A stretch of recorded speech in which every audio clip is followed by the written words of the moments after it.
Wat is er nou? Blijven. Bist du sicher wegen dem? Jag är inte jobb. Two outlaws on the lam, taking the back roads through America. You can't drink enough coffee for this show. And now it's time for Monday Madness with the Moped Outlaws, Greg and Mark.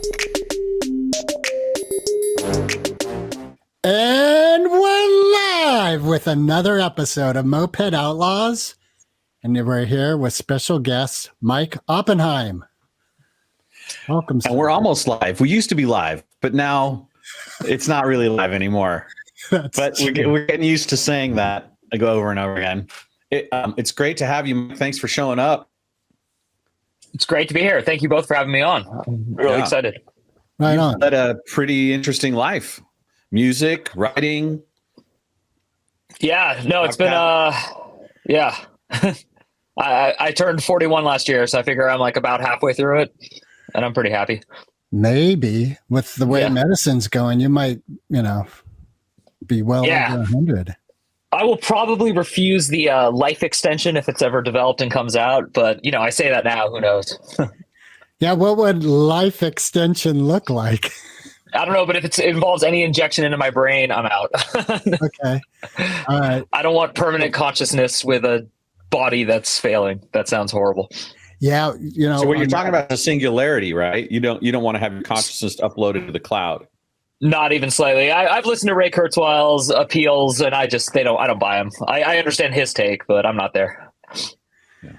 Well, do you know who Neil Stephenson is? Yeah, I read what is it called, The Diamond Age. I loved that book. Yeah, he did a book about 3 years ago that's about this process where one of his characters from Snow Crash is actually an ancillary character, and Snow Crash becomes a central figure in a story where they actually they've been building a model where they were going to upload people to. They hadn't done anything yet. They'd been putting relatives there just as a possibility. They weren't sure what was happening. And so he ends up dying unexpectedly, and they upload him, but he doesn't know who he is. And so it's this whole thing. And they talk about, of course, because Neil Stephenson is such a research hound, they talk about all of the data capacity and power capacity necessary to maintain that level of computing power. Yeah. It's a great book. You should read it. That's cool. I will definitely check it out. It wipes out the idea of people being uploaded in any kind of quantity, because the essential infrastructure needed to maintain more than like 100 people is just beyond the scope of what we could generate for as far as computing power. And so that's a big part of the singularity that would have to change, is how much computing power we have. I guess with a quantum computer, maybe I could be forever man. It's fun because I live in Arizona, and they're building the biggest quantum mechanics center ever, and it's supposed to put Taiwan's system to shame and all that. And it's even that's not, it's barely enough, they say, to support the GBT-5 project. So yeah, it's interesting that I think we as a species have not really considered this one actually very important detail, which is power and energy to maintain systems. All right, since we're in this realm, didn't expect to be here. We've ostracized 98% of our audience. That's fine. But I just came across within a year this information that because right now, as I understand it, the mechanics of programming is zeros and ones. But someone had created a neutral setting. So there was going to be 3 elements to programming, which everyone's saying is exponentially going to blow the whole thing up. And I haven't gone back into research it, but if that's going on, along with this quantum power of computing that's happening and the whole AI thing, there's a strong potential that 10 years from now, we really will have the capacity for. Well, what you're describing, Greg, is the way that quantum computing is coded. That 3-way switch you talked about is the foundation of quantum computing. But it isn't live. So is it live in the world? I'm going to turn off my phone here. There are a couple computers. There are a couple computers that exist. Google has a couple, and some other countries have them. And then, of course, Smersh secretly has them. I think Mark got the joke. Yeah. Mike's old enough to know who Smirsh is. Definitely, and I'm also just it's out of control. I think like Pandora's box, if there is such a thing, it is wide open, and I'm just going to exist and see what happens. I can't like possibly get to the nitty gritty of all this kind of stuff, and yeah. Well, on that note, the fact that ChatGPT just launched in November of last year, and AI has inundated everything that I see, it's incredible. Yeah. And it's funny because you mentioned our age, like we are so in the middle of this. Like there's a generation older than us that doesn't actually care. And then there's a generation younger than us that doesn't know any difference. And we are the only people, and we're just going to like live and die and remember like pre-ATM life. Like that's how I refer to it. Like there was just banks closed on Friday, and if you didn't have money, that's it. Like wait till Monday. You wrote a check. Yeah. I had an aunt that lived to 104, and I remember her telling me when she saw an airplane in the sky, the first time she saw a jet, it was alien. It's like, what is that? That's crazy. Wow. Yeah. I think we should correct maybe a misconception, Mike. Greg and I are both 60. So I consider us in the same bracket. Well, I'm at the very end of Gen X, so I figure we're all in the same boat. Yeah, we're spiritually immature, so we're right with you. Gotcha. So, what is it about avocados that makes it that they get a mention in your bio? It's weird. I've never been asked that directly, and I have a real answer that came to my mind when you asked, which is when I was very young, I would travel, not very young, when I was in my 20s, I was traveling through Europe, and I discovered that not only do I love avocados, but they're the best thing to buy and travel with, because you buy them when they're like rock hard and green, and then they ripen slowly. So you put them in the bottom of your bag, they don't get crushed, and then as they get more ripe, you eat them, and you can just pull them open with a Swiss Army knife, cut it open, and then use the same like knife to just spoon feed it in your mouth. So if you're starving and you're on a train or in a foreign country, it beats like 99% of the food snacks you can buy. Cause you eat one avocado, you can go for like 3-4 hours for sure. So that started the habit. And then I just, I am an avid marijuana enthusiast, or at least I was when I was younger. And I think, avocado / guacamole is just the greatest treat on earth. So. Wow. All right. That's a good answer. And readily available in all parts of Europe? It's a good question. I got a bunch in Spain, and then I was traveling down through Italy, and they were still in Italy. And then I don't think I had any when I got up to Amsterdam. I also don't remember a lot of Amsterdam, which kind of segues back to the other subject. So what was one of your favorite hangouts in Amsterdam? The hostel I stayed at for 4 days. I would go downstairs and I'd like cross the street to like the coffee shop. I would buy what I wanted and then just go back up, and we had this huge jar of Nutella. And I just remember like spoon feeding Nutella with like sourdough bread or some bread. Maybe it wasn't sourdough. And all these people kept looking up and taking photos, and I couldn't figure out why. And I was staying with 2 friends that were girls, but we were platonically friends. Like nothing was going on. And then I learned on the way out that we were above the oldest prostitution house in the history of Amsterdam, and everyone thought we were part of it. And so they were taking pictures of like the John. Yeah. Yep. So I'm probably in someone's like weird memento book as a much younger person. So that's wild. Did you check out any other things in Amsterdam, like Anne Frank's house or?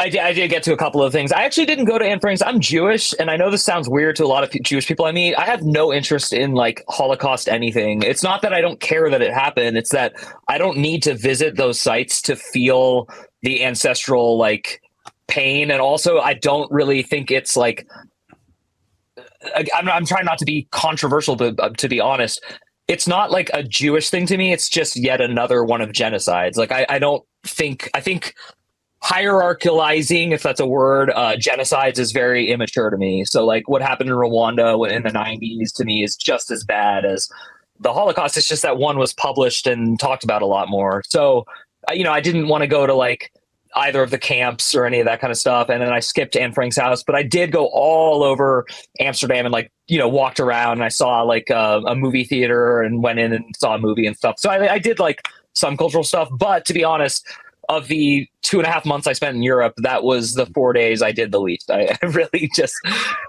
back then. I mean, I came from California. Even in California back then, medical marijuana was barely legal. It had been around for a couple of years. I didn't have a license, so it was just mind blowing. Yeah. Yeah, I remember. And I was 19. I was like, tourism, legal weed. Yeah.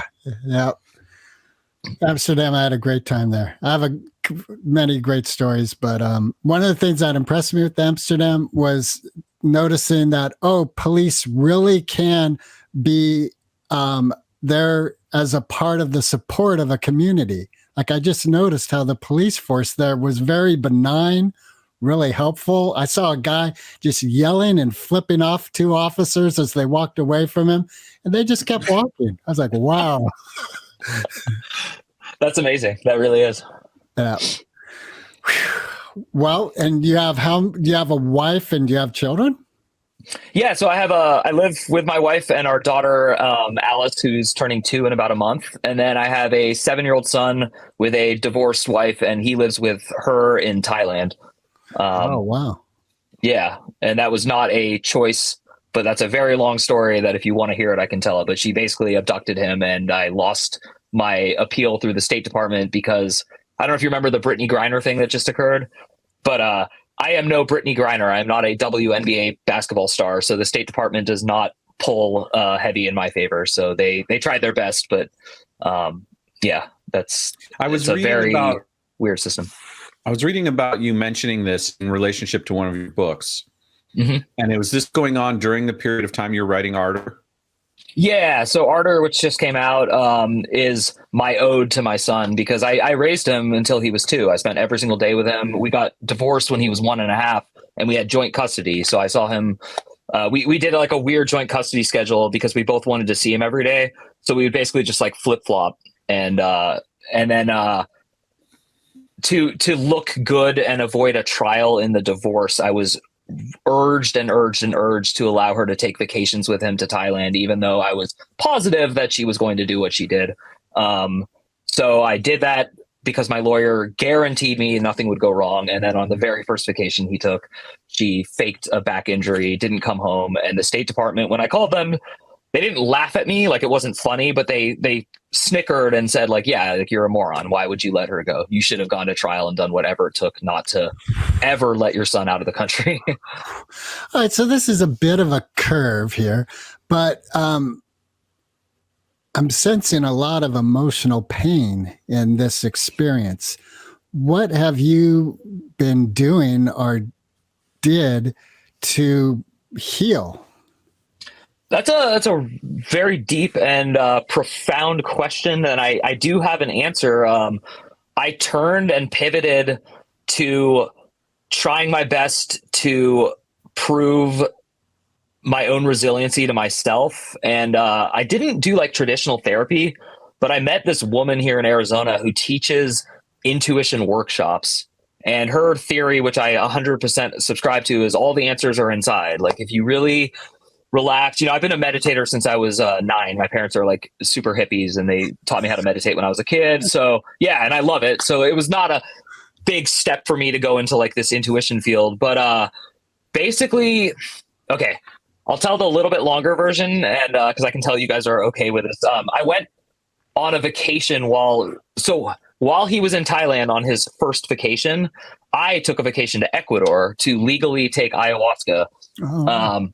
And while I was on ayahuasca, this thing inside me started talking to me. Now I call it intuition, but I didn't even know that word. And it told me that I wasn't going to spend most of my time with my son until he was older. And it was like a very certain thing. Like when I read in books, when people say like God spoke to me or this voice came, I now get what they're saying. I just would never use those 2 words. I would just say it's my own voice. It was not, I didn't feel like it was from outside or external, but it was knowledge. It wasn't theory. It was like the same way you just like know you are you. Like you're not actually Mark and Greg. You just know you're you. Those are like labels parents gave you or you chose. And that's why when I was on ayahuasca, that part of me was like, this is just how it goes. And I pushed it a little bit and it said, this is where it gets like kind of spiritual. This was his choice. He picked you as a dad to have this experience. And so that's the only thing I can say that I'm like spiritual about is I think we're here having an experience in our meat suits. And I believe you have free will in your meat suit, but I also believe you put constraints on the meat suit. Like, so when you came to Earth, you did limit yourself. Like, you know, you just did. Like, you picked a race, an origin story, and all that kind of stuff. And so that's what this is like, it's his origin story. So to go back to the book, not in a plug, but like literally to answer the earlier question, Ardor is about a child who is told repeatedly by intuition that he has to do something and he doesn't want to do it. And the book's about what happens when you resist it, which, to finally answer your question, that's what I learned through this experience, is resisting what is to be is not healthy. And so even if what is to be is your son who you love more than yourself is separated from you, it's not, the solution is not to create more conflict with my ex-wife and her parents. The solution is not to like, you know, petition the State Department. And it's not to like a lot of people are like, you should release a video and get a Kickstarter. And I didn't do any of that. I was just like, that's not my style. Like, I'm not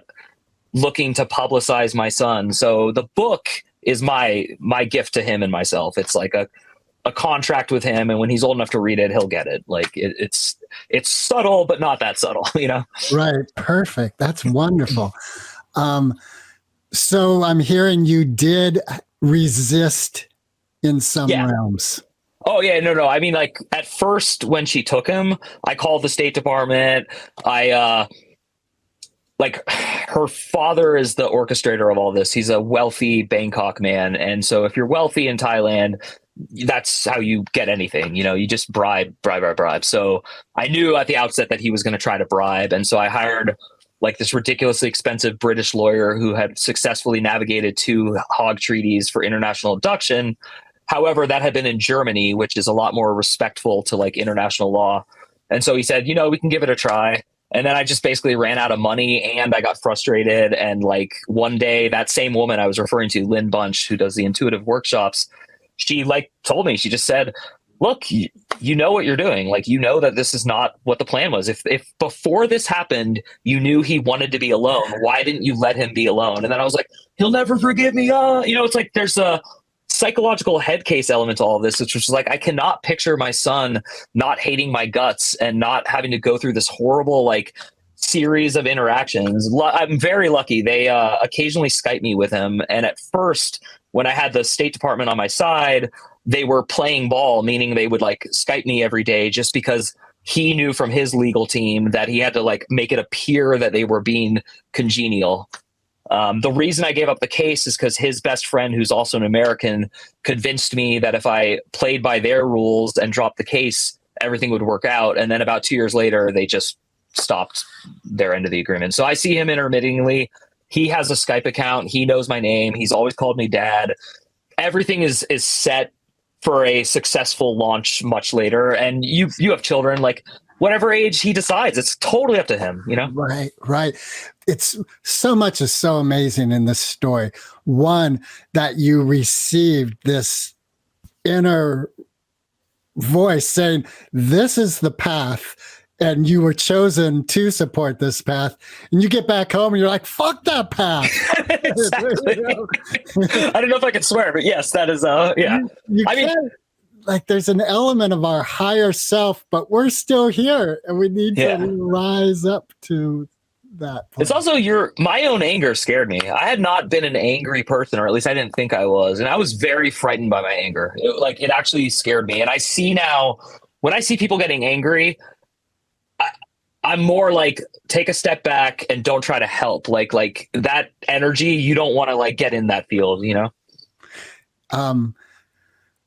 So how does your current wife allow the space for this thread of who you are to be a part of your thread together? That's a great question. She's the most supportive, loving person I've ever had in my life. I feel like she's the reward. Because pretty much the moment I dropped the case was when I met her. And so it seems very like divine. And it was harder before we had a kid together. Now that we have a kid together, she understands what I'm missing. That really helped. She didn't have any children. And so I think there was a part of her that was kind of like, just let it go. You only had him till he was 2. Like, you know, if you have a kid, like even 4 months is enough to bond, especially as a father. You know, I think as a mother, you're bonded like out of the door. But and so 2 years, I mean, you know, it's just like he's a part of me. And so like now our daughter's almost 2, and I keep telling her, I'm like, 2 weeks after her birthday, when she turns 2, I'm gonna make you imagine what it would be like if she never came back, because that's when it happened. He was 2 years and 2 weeks old, and it's not like a mean thing. I'm just like keep informing her, like, oh, you think you love her now? Just wait another month, you know. And like, so that's my take on it. But she's been like so supportive. I mean, she just like she watches me with sadness. She's the one who keeps my morale up. Like I read him handwritten cards every 2 weeks and mail them. And like, you know, I just want to quit. I want to quit all of it. I want to forget about him. Like, you know, I'm saying this super facetiously. Right. But yeah, it seems, you know, sometimes that urge to quit, it's so strong. And why some humans do quit and some don't. And I just, as of now, I'm still a human who hasn't quit, you know? You know, what you're sharing resonates with part of my personal story and my sister's. My sister lost her son when he was around 21, almost 22. And I believe in knowing her, there's an element of her accepting that this is a wound she will have for her whole life. And she still wants to be a joyful person. So there's an element of this medicine, this whatever it is always, this suffering is always going to exist. How do I thrive and be joyful with this element? Yeah. I've noticed ever since it happened and I accepted it. So not when it happened, but since I've accepted it, I like cry and laugh at the same time a lot now. It's like the weirdest, like there should be a word for it, but it's a strange, and I think that's the paradox of existence in a nutshell, is that like, I've heard Ram Dass say this before. If you're not laughing and you're not crying, you're not living. Like everything is simultaneously hilarious and awful. Kurt Vonnegut wrote about it a lot too. You know, I mean, it's not like I'm not like inventing a wheel here, but I think what you're referring to is samsara. Oh, actually, yeah. Holy crap. You're wise. That was such a good drop. Yeah. And I feel for you, like going through that challenge, and then it makes me even more curious about what potent literary experience might be living in Ardor. And why did you choose that name?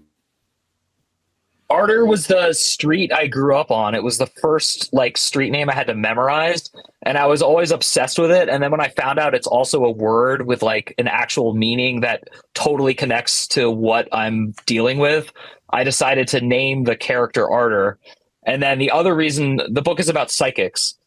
And when I came back from that ayahuasca experience and what happened, I became obsessed with the idea of like, was I psychic, or how does time and space work? Like, what am I dealing with here? Like, I don't feel like I'm psychic, and I don't believe in psychics. So let's explore this. So under the guise of research, but actually just because I was a kid who grew up in Berkeley and would drive past psychic shops all the time. And Phoenix, Arizona is like the psychic capital of the world. There are just like so many psychics and probably so many rubes. So I saw like 15 psychics, and 2 seemed sort of real, and then 1 blew my mind. And the one who blew my mind, I said, can I interview you to like write this book? And she said, yeah, but there's like nothing to tell you. And I was like, what do you mean? I want to hear how it all works. And she's like, no, you don't get it. I read what your mind is projecting into its own future. So she's like, you're just headed on a course, and I can see where you're headed and you can't. But she's like, I'm not reading like the future. I'm reading your mind. So she convinced me of like this concept of like, there's the predetermination, and then there's also this free will, and like there are these levers, and you're just kind of like, so the more you don't use free will, the more it would be predictable. And then the more you interfere with free will, the more like curves you'll take. That woman who I mentioned before, she talks about like exits from the highway. So like you're on plan A, and plan A is just like the joyous life that we all want to live.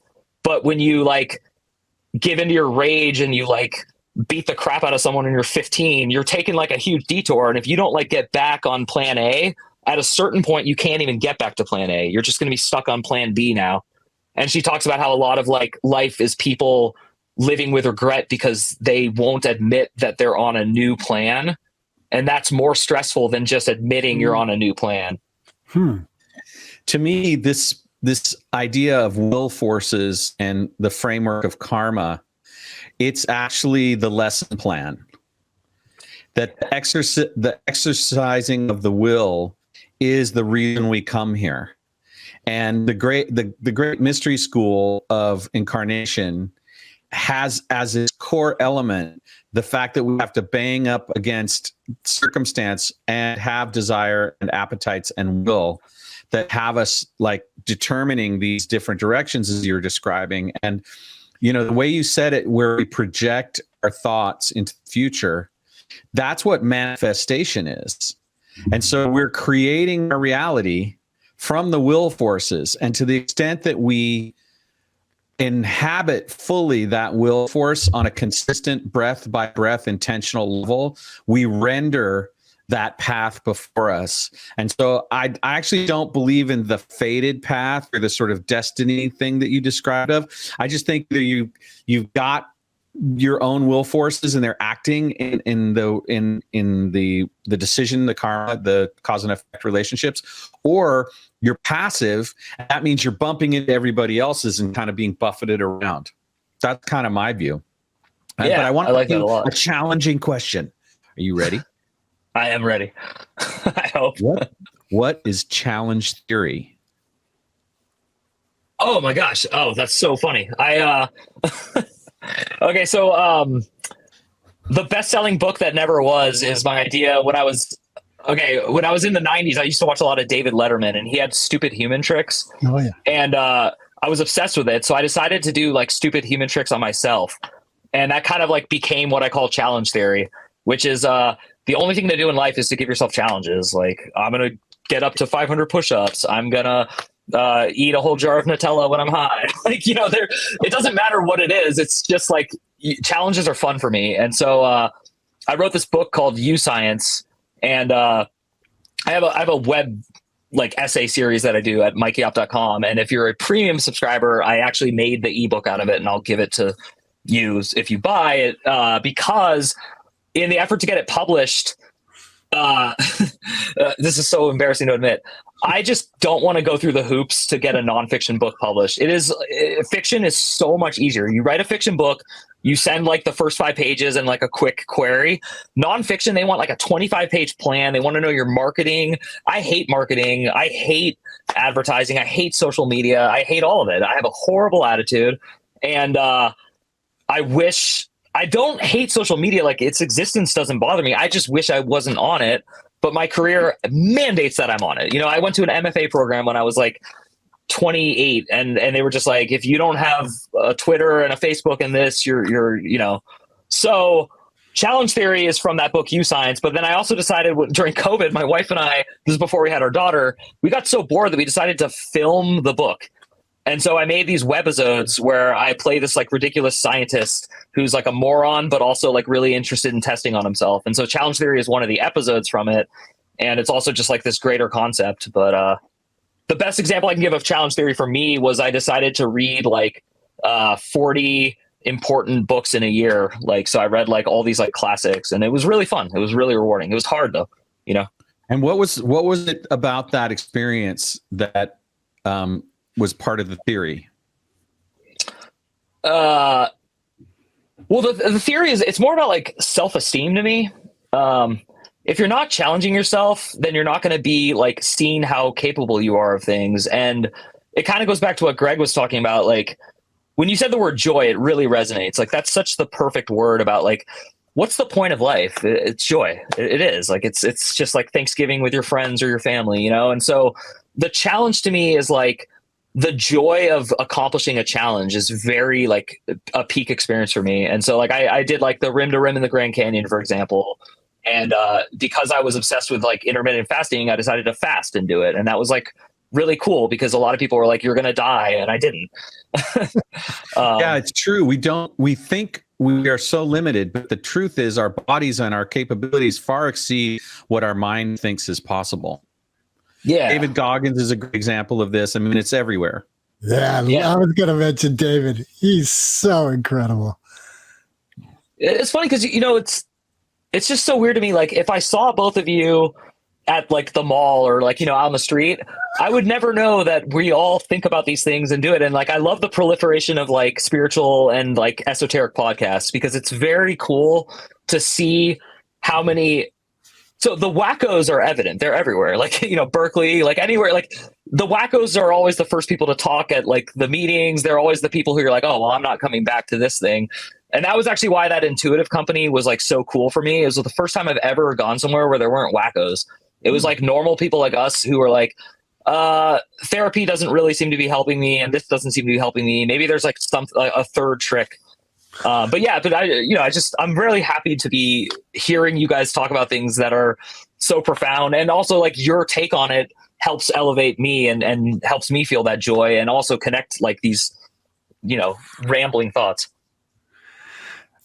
You have a podcast devoted to the metaphysical. It's called Coffin Talk. And that's actually another thing when you asked me about how did I cope with my son's abduction. I always had volunteered my whole life, but when I had him, I was too busy to volunteer. So as soon as he was gone, I was like, well, I should go back to volunteering. So I worked at a hospice ward for dementia patients. Oh, wow. And I didn't work. I volunteered. But I was there for 3 years. And towards the end of it, I realized that the number one thing I think Americans are failing to do is to accept that death is inevitable and then not to look at it as a bad thing. So the whole point of So that's it. Like and aging sucks. Dying is not this like fun idea to me. And watching my parents get older is like really hard, but it would be harder if I wasn't like aware of, things. But the thing in hospice that I learned was these patients sometimes would like snap up and become like clear. And they would always say the same thing, which is like, I wish I'd loved this person more. I wish it was like always like regrets about love. And it had never had anything to do with like business, money. I know this is so cliche to say, but it was cool to see that reinforced with dementia people because like even in that state where they're like, there's a blue cat on the window and the polka dots are coming in my room. I wish I'd loved my daughter more. I should have called her. I don't know why I got mad at her that time when she married that man I didn't like. I should have just been nicer. It's like, so that helps me a lot. So the Coffin Talk podcast is where, and I undoubtedly will ask both of you to come on now. So, and you can say no, but I'll ask you after so that it's not embarrassing. There's no way I'm saying no, dude. Yeah, we're not going to go to that. That's ridiculous. So I will not let you answer this now only because I want to save it for, but the only question I plan is just, what do you think happens when you die? And then I kind of try to like see how that's affecting how you're living. So the log line or whatever it is like, it explores how our views on death affect the way we live our life.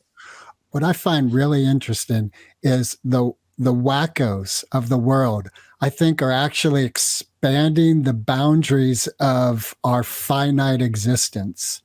That's cool. And wacko is such a perspective thing, I mean, we are. I'm a wacko to most of my friends, so yeah. Right, exactly. Yeah. That's exactly it.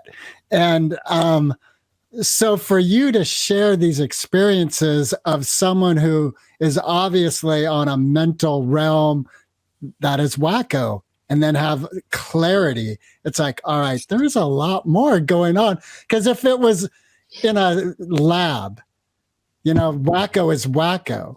But to have an experience where clarity is coming through, you're like, okay, there's more to this individual than just wacko. In other words, I guess what the stereotypical moral to this story is, we are really a lot more than our labels are giving credence to. I grew up in Berkeley. I spent a lot of time cruising around the streets of Berkeley at 2 a.m, high on various things like LSD and mushrooms and marijuana. And I met a lot of wackos. And it turns out I'm not one of them, despite those behaviors, right? Yes, and I think totally. the delineation, one of the big delineations, I mean, this now starts to be about a mental health conversation, which is I think an important conversation for our culture. Mm-hmm. But I think one of the delineations is that wackos go to the fear side so heavily that they become impaired, and they start to impair others And that paranoia begins to clamp down on their ability to exercise their will forces in their living of their lives. And so they feel at cause, they feel at the whim of the tide of life and the way things go. And so that's how I see it. And what really happens for me is there's this compassion that shows up, but also boundaries, because there's just a limit to how much I can actually manage in terms of being in the presence of a person like that. And everyone I've met so far, I've been able to hold space for this idea of speaking to them with dignity and respect and grace. And I think that's really important. So much of what we call regular society isn't even capable of being at grace or at common sense level of courtesy in our culture, especially where we live in Marin. Like Marin's really become the entitlement zone. And that's the medicine, right? We're all in this thing together, and we got this opportunity to use that heart energy to really make our empathy count, right? And it's really, really something that needs to be, it needs to become as undeniable as gangrenous compassion. Love it. I love it. Yeah. And the Bay Area is, well, it's the laughing stock of the country now, and it is not our fault necessarily, us who grew up there, but it is, you are different if you grow up there because you are so used to mental illness in public. It's just ubiquitous. And now when I go back to visit, because I moved away from Oakland in 2016, I lived in Oakland for most of my time there. And so it's interesting because I miss the Bay Area like nothing else. But I sold my house and live in a mortgage-free Arizona house. So there's tons of us coming here. Yeah. But I bring all this up because that recent, I don't know when this is going to release, but there was that questionable homicide, murder, whatever you want to call it, on the subway in New York recently. And it was where, just for context for people listening, a former Marine and 4 other people took what they viewed as a hostile mental illness person and subdued him and then choked him to death, and he died. And again, I'm not going to label or talk about the nuances of that so much as the experience of being on the BART every day and seeing people who scared the hell out of me. And I have so much sympathy for every character in that story. That's like, to go back to gangrenous compassion. It's just so sad that we as a team don't have our shit together, that we can't like take care of these people. Because, when I was saying wacko earlier, I was actually trying to refer to like the elated people who tell you like everything you envision will come true. All you have to do is say like, I'm going to be rich. And, so that was the charlatans. But there's like the exact other side of this, which is like why it's a mental health conversation. And so, yeah, it's beyond me. I can't solve it. I don't know what to do, but I do know that, the way people are mocking the Bay Area is the problem. Like, well, I'm kind of grateful actually, because we were kind of growing too fast, and I'm glad that's sort of plateauing. And if this is what it takes, it's sad. I don't necessarily want to live with a mental health problem on the streets, but at the same time, I'm not sad that it's keeping people away. And number 2, this is just kind of a left turn, so hang on. It'd be so much better if instead of we carrying mace canisters around for protection, we had canisters that had like MDMA or some kind of laughing gas in them, so that when someone was getting weird with you, instead of creating a violent interaction where they end up in pain, you spray them with this stuff and suddenly they're giggling. Yeah. Here's a left turn on your left turn. This is why I'm all about forcing driverless cars in society, because then people can just do drugs and we don't have to worry about the one real downside to like public intoxication, which is like seriously like the driving aspect of it. It's funny to me because they'll just try to fly and jump out the window then. Yeah.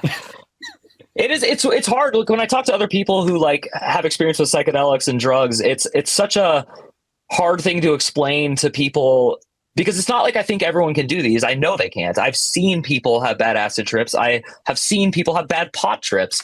I've had a bad pot trip when I ate brownies back when we were kids and we just like made butter and we had no idea what the hell we were doing. And so it's like weird because I'm for safe drug exploration and use. And so it's a weird time because I want to be like an advocate of things, but I'm like, oh, and but, like this, and that. So I love your idea. That just brings me back to what you said right at the beginning of this, is it's all inside us.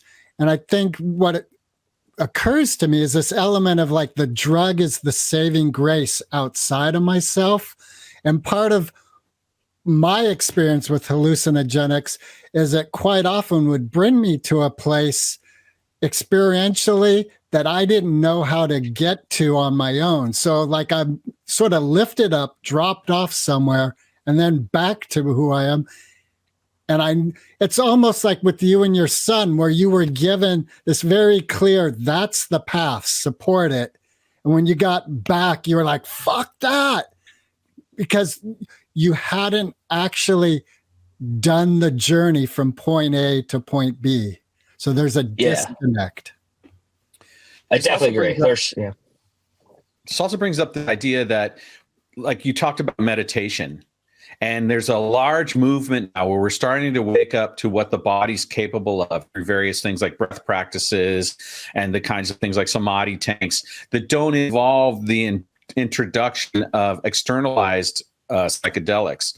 And I've done a couple things recently with breath practices where I was able to access that part of my own inner world without having to take a chemical that has like a whole, neurological impact downside to me. So, through meditation and the cultivation of joy as a daily practice, you learn to open that up and extend it throughout the day. And there's something that resonates. And, and then breath practice, opening up this idea of gratitude and getting connected to that universal tone of grace that's all part of who we really are. Like when I think about quantum physics, I just go like, okay, this is Mark's axiom.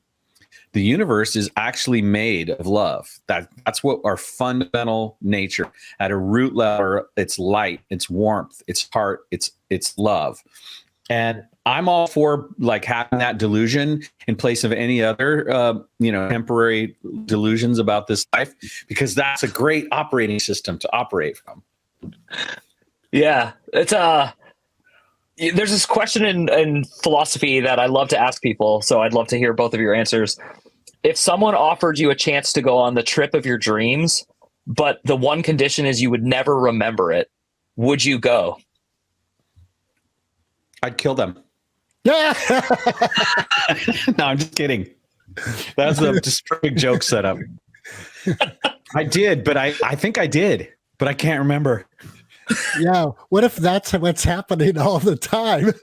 Right? Yeah. Well, maybe that's our past lives. That's, I've thought about this a lot.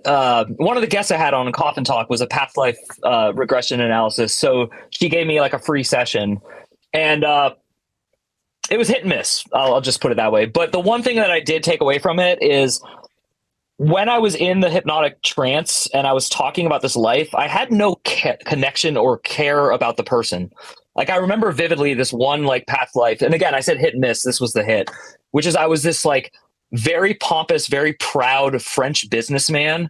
And I was at the trials after like the guillotines and in the French Revolution. And I was so proud to be allowed at the trial. Like I was so like pompous about it. And I remember being like, what a piece of shit. Like in my like judgmental hypnotic state, like what a dumbass. Like he thought his money and his clout was important, and he was such an asshole. And the only reason he survived the French Revolution is because he had money and he paid off, and now he's sitting here like pretending to have like a righteous, sanctimonious air. And it was like very interesting because I was just like, wow, that's really mean. Like that's you. Yeah, like I'm not opposed. Go ahead, Greg. Well, are you familiar with Course in Miracles? I bought the book because a person recommended it to me, and I have it in my nightstand. I haven't touched it yet. Is it worth it? Doorstop. I highly recommend it. It keeps doors open. It's really thick. Yeah, it's thick. It's thick, and the pages are very like thin, in that scary way. Yeah. One of the elements I love about it is for me to recognize and pass judgment on someone. It has to resonate in me first. That's how I recognize it. So if I see someone who's pompous, and let's say Donald Trump, for example, everything that I attribute to him is first in me, because that 100%. Yeah. So it's One of the great things, Mike, about that book is that it's a daily, year-long journey. So when you get to the student part, that's the part about how to use the book on a daily basis. The ride that you go on and the thing that it does to your neurology, you can't know on this side of it. And so I highly recommend that you decide at some point to go ahead and enter into the commitment of doing the daily exercise with it. And that sometimes involves journaling. It did for me. That really helped me kind of get it in there, and it still dissipates, right? It's like you said, if someone offered you to go on the most amazing trip of your life, but the one thing is that you wouldn't remember, like I've forgotten 60% or more, maybe 75% of that what's in that book because it's been so long since I touched it. But when you do that, you're reconditioning yourself to this idea that this fabric of the universe, like I said before, that has it, that we're all capable of so much more than we believe, especially around things like love and healing. That's the best sell ever. The person who sold it to me to get the book did a great job. And then I, just kind of went on with my day. Now I have like a renewed interest. So quick follow-up question. Can I, can I skip to that student section, or should I read the actual book first and then do it? No, start with that section. I've heard it's recommended to actually read the text first and then start the daily practices, because the text creates the context that the daily practices really cool. I'll do both. You can't do both. You're either going to do no. The challenge here is there. I didn't even realize that it was actually a day by day year thing. So that now I love it. You're speaking my language. Well, I'll tell you, you'll get some patience points if you manage to get through it. I am impressed that you have researched me as well as you did. Yeah, I am the most impatient driver in the history of Earth. I was actually going to bring this up 4 different times, that my problem in life is less about my aggression and anger towards the abduction of my son. It's this innate thing. I've been hit by a lot of errant drivers in my life, and I was almost killed. And so I just have this rage that comes out when I see people aggressively driving and being like, and then of course it's in me. I do it. That's why it's so enraging. Right. You know what's a trip? It still confounds me. Why are cars? It seems universal that the most benign, friendly person, you get behind the steering wheel and your shadow could just bloom. What is it about cars, man? Do you ever sometimes I pretend my mother-in-law's the car in front of me, and she's gonna tell my wife to leave me if I aggressively tailgate. That's a good one. Yeah. I'm divorced, so my mother-in-law's dead. So. Yeah. But I don't want to talk too much about metaphysical, because if we really are guests on your show, that seems around for that. So to pivot, you're a creative. How are you sustaining your life and your family as a creative? That's a good challenge in life. It's funny. I never believed in that book, The Secret, and I didn't like the word manifestation that you used earlier, Mark. And then one day my wife forced me to admit that I 100% manifested the life of my dreams, which is that I kept saying, I was an English language teacher in San Francisco. So I lived in Oakland. I took BART every single day across the bay into San Francisco, and I taught adults at a private school for English as a second language. And they were, generally speaking, very wealthy business people whose companies were paying for them to have lessons. And I was, nothing's ever been easier for me in my life than teaching. It was the most natural thing I've ever done. And I know I could do it whenever I want. And I loved it. But when I was moving to Arizona, there's no market for that. Just none. I mean, there's ESL in basic elementary school and stuff, but that's if you want to make $24,000 a year and be a slave to horrible public system. I mean, I think we're the 4th worst state in the country or something. So, so I was there, and I was my mom kept asking me, what do you want to do for a living besides music, writing, besides the things you actually do that aren't earning enough income? And I said, I know it sounds really dumb, but I think I should just get paid to read. I love reading. I was an English literature major. I read so fast. I retain what I read. And out of nowhere, my dad's friend's wife says, hey, my company is looking for book indexers. Do you like have any people you know who are like well educated and read well? And my dad was just like, oh my God, this is like bizarre. He's like, yeah, my son has a master's in English and is like about to move and needs a job. He's like, oh great. It's actually a telecommuting. I mean, this is like way before COVID and Zoom was like a phenomenon. They're like, oh yeah. It's just, we send you a file and email and you send it back. That's it.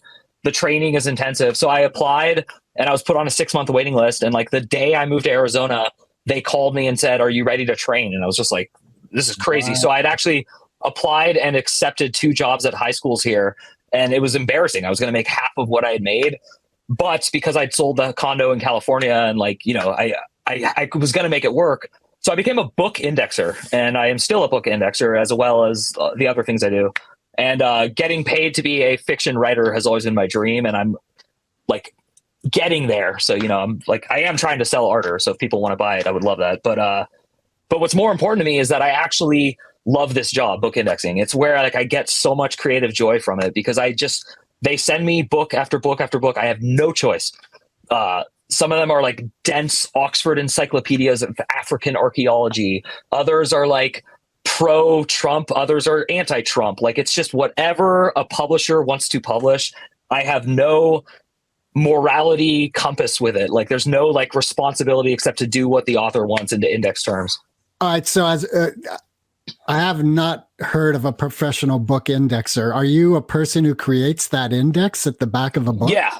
So it's so funny. My dream was to read and get published, and I get published every week. I just don't get my name in it, but I literally turn in like multiple indexes a week and they go into books. Like the most famous one is just funny to me because it was featured in the New York Times, but there was recently a biography on Hunter S. Thompson that like outsold all the other ones. And I was charged with indexing it. And so now it's like a best-selling book. So I'm like, oh, like tons of people have probably not looked at my index in that book. That's awesome. That index by Mike Oppenheim. Yeah. That's brilliant. I know we all have some time commitments. I'd love to continue. There's 2 questions I want to ask before we go. Okay. All right. First is, Mike, Pittsburgh Steelers or San Francisco 49ers? Steelers all the way, every day. Okay. I grew up Greg? hating the Niners. All right. Greg, second question. Eminem or Foo Fighters? Wow, that's so interesting. Foo Fighters for sure, because Nirvana was like my first love. It's weird because David Grohl, like, he's the nicest person on earth, but I have to admit, like, I haven't really enjoyed any of his recent albums. They've all just kind of sounded like muddled rock. But his prolific rise to fame was amazing. Eminem, I have come to respect more and more as I get older, actually. And I think the turning point for me was that movie 8 Mile. It kind of like turned me on. And then I loved to talk fast. And when I was a kid, like there were these Micro Machine commercials of that famous guy who talked fast. And I was the kid at school who did impersonations of him. And like, you know, I was popular for like 4 days because of that. And so Eminem's ability to like use the mouth and like yet be intelligible is beyond, I think. David Grohl playing drums and guitar and doing everything on his first 2 albums is like kind of the equivalent. So I'm going to give it to Foo Fighters just because I'm not a huge hip hop rap fan. And I have to be honest about that. So. Well, it sounds like Nirvana sort of edged the vote. Well, and I mean, if you go back to Nevermind and listen to David Grohl's drumming, it's incredible because they had a different drummer on Bleach and it's just such a worse album. So Smells Like Teen Spirit is not a #1 single without David Grohl. And anyone who understands, I play drums, can easily understand why. Kurt Cobain was just, he was like a Beatles songwriter, and David Grohl was like, oh, let's Led Zeppelin this. Yeah, or maybe, yeah. All right, Mike, it's been an absolute pleasure, man. Just let's all right, do this. I'm going to do it. I want your verbal consent. Will you both come on Cough and Talk? Absolutely. Yeah. All right, cool. I will have you on separately, by the way, because it doesn't work if I do you both. So cool. Thank you both. Talk to you soon. All right, see ya. Awesome. Recording stopped.